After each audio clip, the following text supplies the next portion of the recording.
आरोपियों को किया गिरफ्तार। नमस्कार, बहुत स्वागत है। मैं हूं आपके साथ ज्योति यादव। चलिए बुलेटिन की शुरुआत करते हैं। मध्य प्रदेश के मुख्यमंत्री मोहन यादव दिल्ली दौरे को लेकर मीडिया से चर्चा कर जानकारी दी कि वे दिल्ली जा रहे हैं और मुख्यमंत्री मोहन यादव ने बताया कि ग्लोबल इन्वेस्टर समिट को लेकर सभी राजदूतों से चर्चा होगी। तो वहीं 24 और 25 फरवरी को ग्लोबल इन्वेस्टर समिट जबरदस्त तरीके से होगा। सीएम ने कहा कि युवा, गरीब, बेरोजगार के लिए हमारी विश्व स्तर की ग्लोबल इन्वेस्टर समिट है और ये बड़े उद्योगपति आएंगे और निवेश करेंगे। हर क्षेत्र में बड़ी संख्या में निवेश की संभावना है।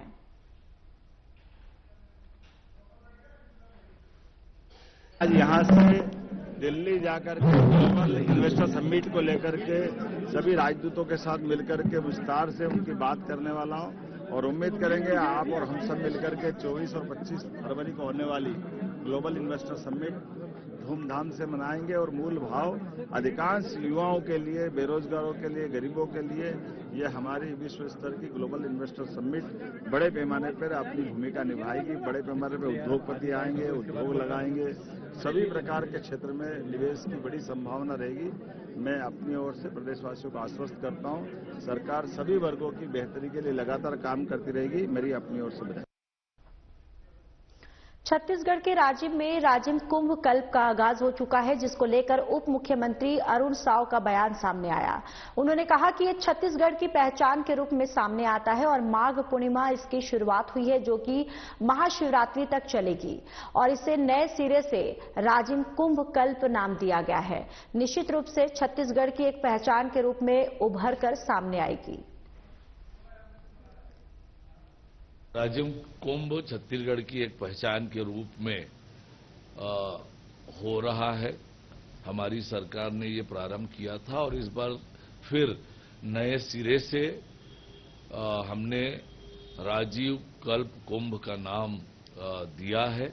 तो निश्चित रूप से बड़े बड़े साधु संत महात्मा आएंगे और सारी प्रकार की व्यवस्थाएं वहां पर प्रशासन ने दुरुस्त की है और निश्चित रूप से एक भव्य कुंभ का आयोजन राजिम में होने वाला है।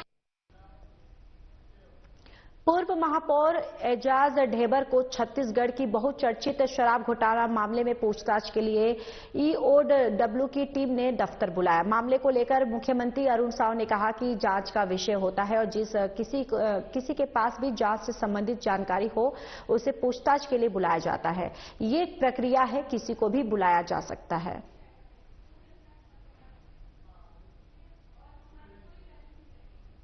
देखिए, जांच एजेंसियां जिन से कुछ तथ्य मिल सकते हैं शराब घोटाले से संबंधित, किसी भी घटना से संबंधित, तो उन्हें पूछताछ के लिए निश्चित रूप से और स्वाभाविक रूप से बुलाते हैं। तो जाकर जो तथ्य है एजेंसी के पास, उसके आधार पर उनसे प्रश्न पूछे जाएंगे और ये तो जांच का एक हिस्सा है। इसमें किसी को भी बुलाया जा सकता है जिनके पास कोई जानकारी हो उस मामले से। बीजापुर के नेशनल पार्क क्षेत्र में 9 फरवरी को सुरक्षा बलों द्वारा चलाए गए बड़े ऑपरेशन में 31 वर्दीधारी नक्सली मारे गए हैं और इस अभियान में कई हथियार बरामद किए गए हैं। लेकिन दुर्भाग्यवश हमारे 2 वीर जवान शहीद हुए और 5 जवान घायल भी हुए। तो वहीं उप मुख्यमंत्री और गृह मंत्री विजय शर्मा घायल जवानों से मिलने निजी अस्पताल पहुंचे। उन्होंने जवानों का हाल जाना और उनके अदम्य साहस की सराहना की। उप मुख्यमंत्री ने कहा कि आपकी वीरता और समर्पण से ही प्रदेश में नक्सलवाद के खिलाफ लड़ाई को मजबूती मिल रही है। पूरा प्रदेश आपके साथ खड़ा है। उन्होंने अस्पताल प्रशासन और डॉक्टरों को घायल जवानों के बेहतर इलाज के निर्देश दिए और कहा कि सरकार उनके शीघ्र स्वास्थ्य लाभ के लिए हर संभव सहायता सुनिश्चित करेगी।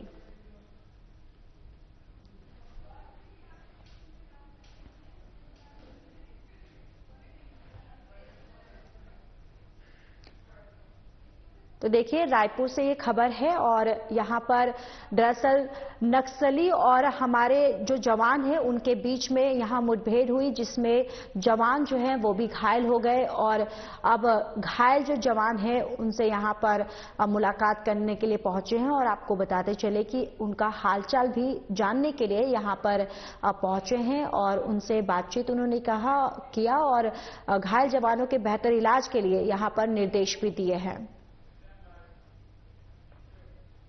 राजभवन में आज राज्यपाल रमेन डेका से बॉडी बिल्डर्स के विश्व और एशिया चैंपियनशिप में पदक प्राप्त करने वाले खिलाड़ियों ने सौजन्य भेंट की है। इस दौरान अंबिकापुर के श्री अशोक बेहरा ने बॉडी बिल्डर के वर्ल्ड चैंपियनशिप में स्वर्ण पदक प्राप्त कर राज्य का नाम रोशन किया है।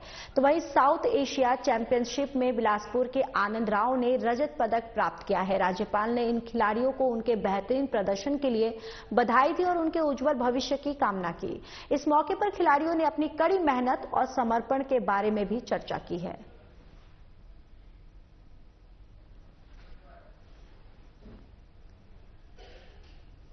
छत्तीसगढ़ के पवित्र त्रिवेणी संगम राजिम के तट पर आयोजित राजिम कुंभ कल्प का पिछले दिनों भव्य शुभारंभ हुआ। इस 15 दिवसीय आयोजनों के उद्घाटन अवसर पर राज्यपाल रमेन डेका मुख्य अतिथि के रूप में मौजूद थे। मेले के शुभारंभ पर राज्यपाल सहित साधु संतों और अतिथियों ने भगवान राजीव लोचन की प्रतिमा पर पुष्प अर्पित कर प्रदेश की सुख समृद्धि और खुशहाली की प्रार्थना की। यह आयोजन धार्मिक और सांस्कृतिक दृष्टि से महत्वपूर्ण है और जिसमें श्रद्धालु और पर्यटक भाग लेकर आत्मिक शांति और आध्यात्मिक अनुभव प्राप्त करते हैं। राज्यपाल ने इस मौके पर प्रदेशवासियों को शुभकामनाएं दी और कुंभ कल्प के सफल आयोजन की कामना की।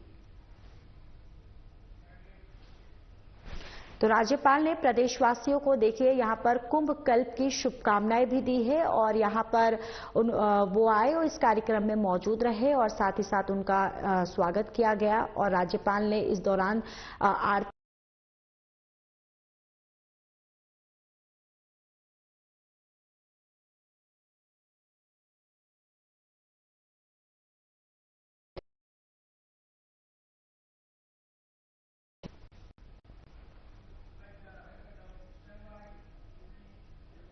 छत्तीसगढ़ के मुख्यमंत्री विष्णुदेव साय समेत आज छत्तीसगढ़ के तमाम मंत्रिमंडल, विधायक और नेतागण महाकुंभ में डुबकी लगाने के लिए प्रयागराज पहुंचे।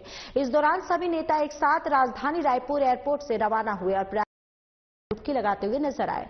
आपको बताते चले कि इस दौरान प्रयागराज में ई बस में सफर किया और आस्था के रंग में डूबे हुए भजन गाते हुए भी नजर आए और सफर का आनंद लिया। छत्तीसगढ़ की खुशहाली की कामना की मां गंगा मैया से। और देखिए अब प्रयागराज में लगातार जो नेताओं का भी यहां पर जाने का जो तांता लगा हुआ है। अब इस बीच विष्णुदेव साय जो है वो भी प्रयागराज पहुंचे हुए हैं अपने परिवार के साथ। यहां पर उन्होंने त्रिवेणी घाट में मां गंगा में यहां पर उन्होंने डुबकी लगाई है और साथ ही साथ यहां पर मां गंगा से पूरे प्रदेशवासियों की खुशहाली की उन्होंने कामना की।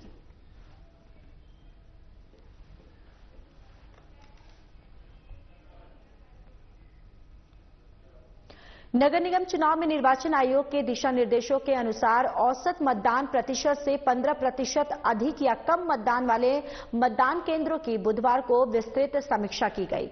ये समीक्षा पॉलिटेक्निक कॉलेज स्थित स्ट्रांग रूम के बाहर जिले की प्रेक्षक दिव्या गौतम की उपस्थिति में की गई है, जिसमें सभी राजनीतिक दलों के प्रतिनिधि और निर्दलीय उम्मीदवार भी शामिल हुए। समीक्षा के दौरान कोंडागांव नगर के 4 मतदान केंद्रों में औसत से कम मतदान देखा गया। इन केंद्रों में तैनात पीठासीन अधिकारियों की डायरी की जांच की गई, लेकिन कोई भी गलती और अनियमितता नहीं पाई गई।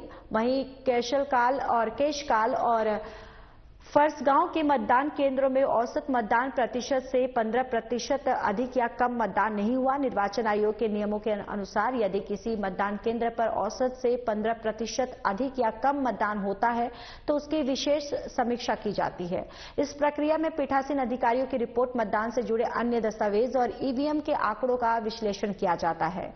समीक्षा बैठक में राजनीतिक दलों के प्रतिनिधियों को इस प्रक्रिया से अवगत कराया गया ताकि चुनावी पारदर्शिता बनी रहे। समीक्षा के दौरान प्रेक्षक ने यह स्पष्ट किया कि मतदान प्रक्रिया में किसी भी प्रकार की अनियमितता नहीं पाई गई है और निर्वाचन आयोग के निर्देशों के अनुसार सभी प्रक्रियाओं का पालन जो है वो किया गया है।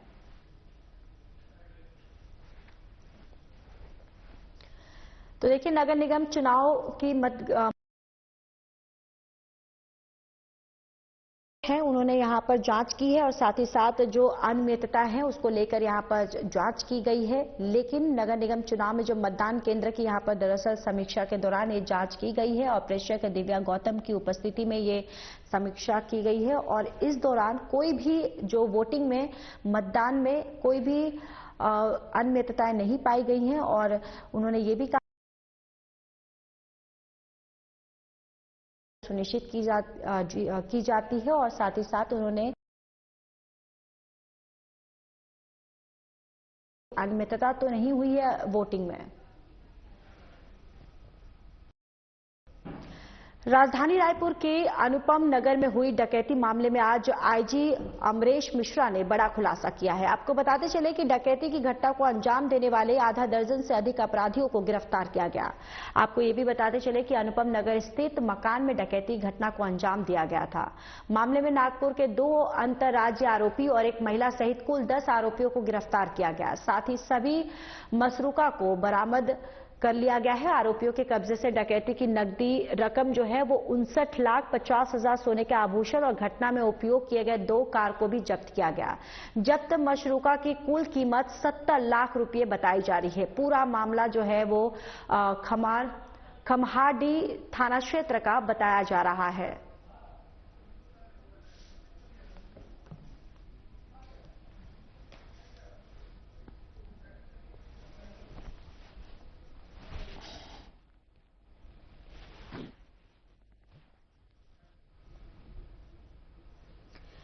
तो रायपुर से खबर है यहाँ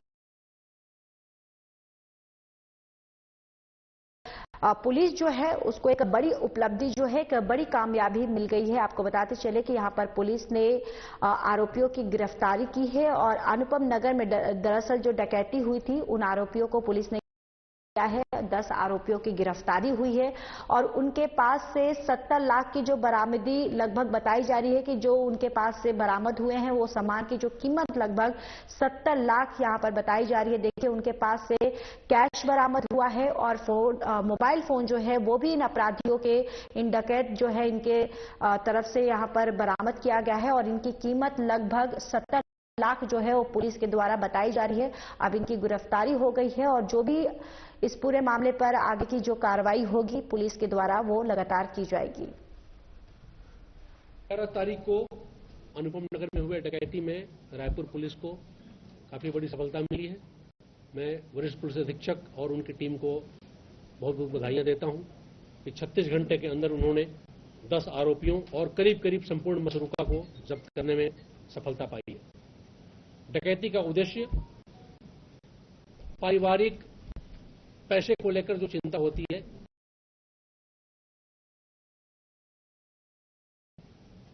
विक्टिम के एक सिस्टर ने अपने एक रिटायर्ड सूबेदार मेजर मित्र के साथ मिलकर योजना बनाई थी और काफी अनोखी योजना थी जिसमें 3 लेयर्स पे सब कॉन्ट्रैक्टिंग की गई। करने वाले जो 5 लोग थे 2 नागपुर से, एक बिलासपुर से, नांदगांव और दुर्ग से, ये 5 लोग घर में घुसे थे। बाकी 5 लोग जो योजना के हिस्सा में थे उन्होंने रेकी करने में और उस दिन पुलिस टीम पे निगरानी रखने में, साथ ही साथ एंटी डिटेक्शन मेजर्स जो होते हैं मोबाइल एक जगह इकट्ठा करके कहीं और मिसलीड करने के लिए बैठने में महत्वपूर्ण भूमिका निभाई थी। घटना के तुरंत बाद करीब 6-7 घंटे के अंदर पैसे का बंटवारा हो चुका था और इनमें से एक आध आरोपी भागने के फिराक में थे जब तक पुलिस को लीड मिली और इनको पकड़ा जा सका। रायपुर में मेयर चुनाव के लिए मतदान से पहले फायरिंग हुई। राजधानी रायपुर के गोल बाजार थाना स्थित चिकनी मंदिर के पास एक युवक ने अपनी पिस्तौल से फायरिंग की। बताया गया कि विवाद के बाद अपनी देसी पिस्तौल से हवाई फायरिंग की गई। आपसी विवाद की वजह से यह फायरिंग की गई है। पूरा मामला गोल बाजार थाना क्षेत्र के। फिलहाल मामले पर पुलिस ने 2 आरोपियों को गिरफ्तार कर लिया है और आरोपियों से एक देसी पिस्तौल बरामद भी कर ली गई है। थाना गोल बाजार क्षेत्र में कल रात में लगभग 12:30 बजे के आसपास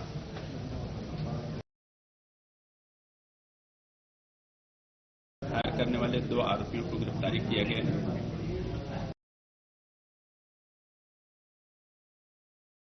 चिकनी मंदिर रोड पर उसी दौरान लगभग 12:30 उसी गली में ऐसी सूचना मिली कि 2 लोग आकर के वहां किसी एक व्यक्ति के द्वारा पिस्टल से गोली फायर किया गया। इस सूचना पर तत्काल शहर की पूरी टीम और एसएससीयू की पूरी टीम मौके पर पहुंची। मौके के आसपास के अवलोकन उपरांत और पास में जो सीसीटीवी फुटेज प्राप्त हुए उसके आधार पर यह ज्ञात हुआ कि उसके दौरान ही उस गली में जाकर के काफी लोग उपस्थित थे। उसी दौरान 2 व्यक्तियों में से एक के द्वारा पिस्टल से 2 राउंड फायर किया गया। सीसीटीवी देखने के उपरांत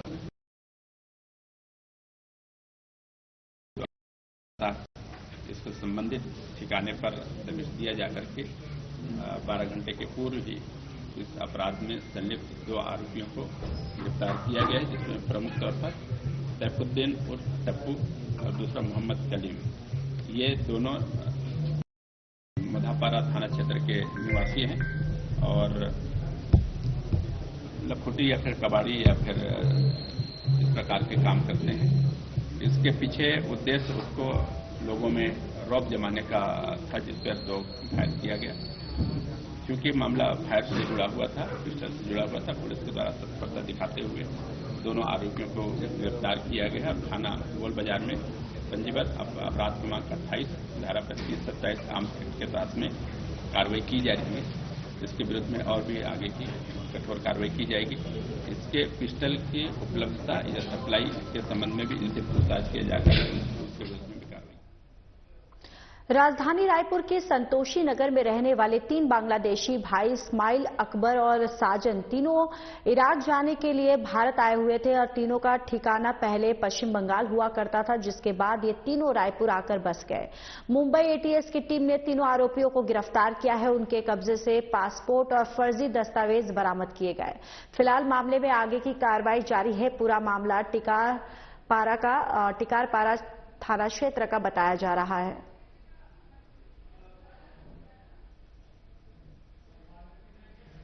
किया गया है।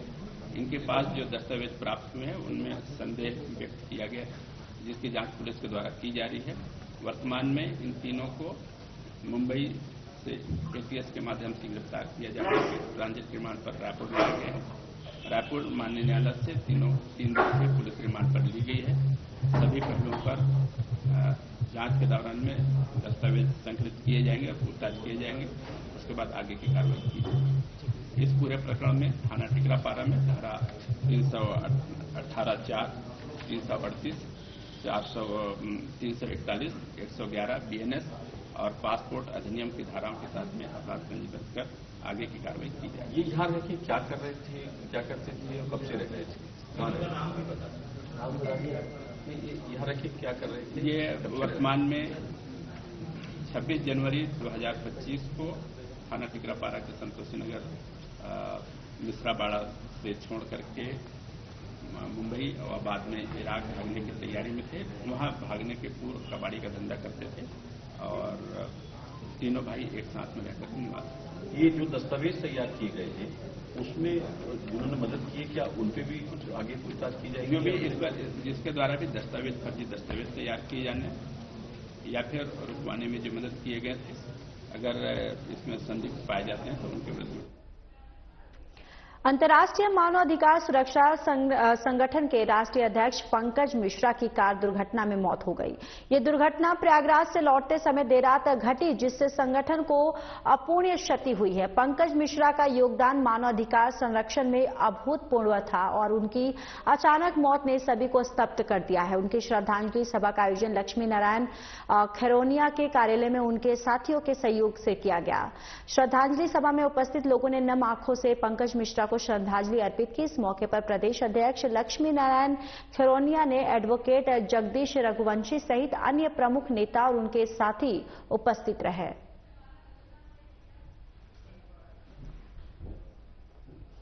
चलिए अब छतरपुर की बात कर लेते हैं। छतरपुर पुलिस की ओर से अवैध हथियार के खिलाफ निरंतर कार्रवाई की जा रही है और उसी तारतम्य में कोतवाली पुलिस ने कार्रवाई करते हुए अवैध हथियार के निर्माण से जुड़े एक बड़े मामले में सफलता हासिल की है। एसपी अगम जैन ने मीडिया को जानकारी देते हुए बताया कि कोतवाली पुलिस ने बीते 2 महीने में सर्वाधिक 35 से अधिक आरोपी गिरफ्तार किए हैं।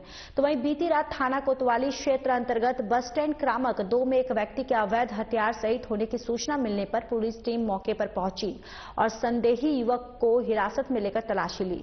इस दौरान पुलिस ने युवक को एक अवैध 315 15 बोर के देसी कट्टा के साथ गिरफ्तार किया। तो वहीं जब आरोपी से बारीकी से पूछताछ की गई तो आरोपी ने बताया कि वो ग्राम बन्ने बुजुर्ग में अवैध हथियार फैक्ट्री का संचालन करता है और अवैध हथियार निर्माण करने के पश्चात प्रक्रिया का कार्य भी करता है।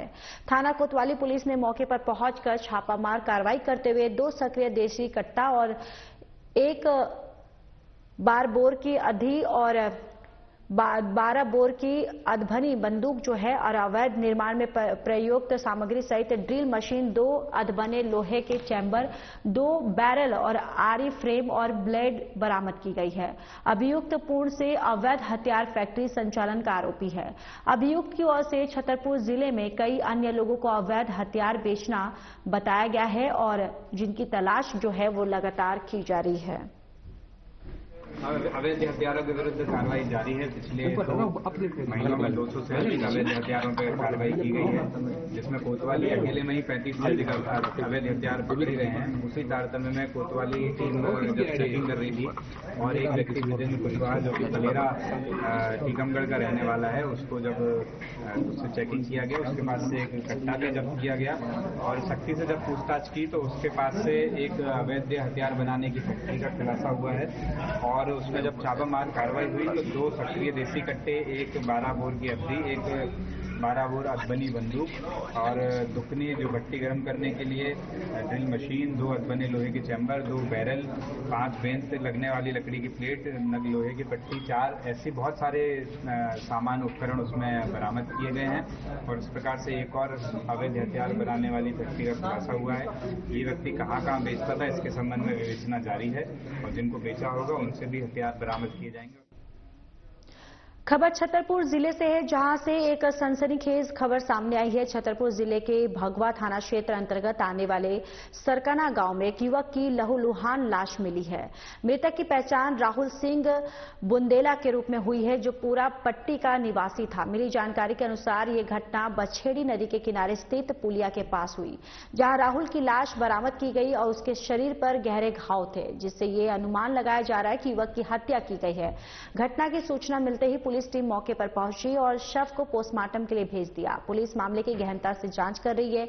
तो वहीं हमारे संवाददाता ने भगवा थाना क्षेत्र के पुलिस अधिकारियों से बात की, जिन्होंने बताया कि हत्या के कारणों का अभी तक कोई स्पष्ट खुलासा नहीं हो पाया है, लेकिन जांच जारी है।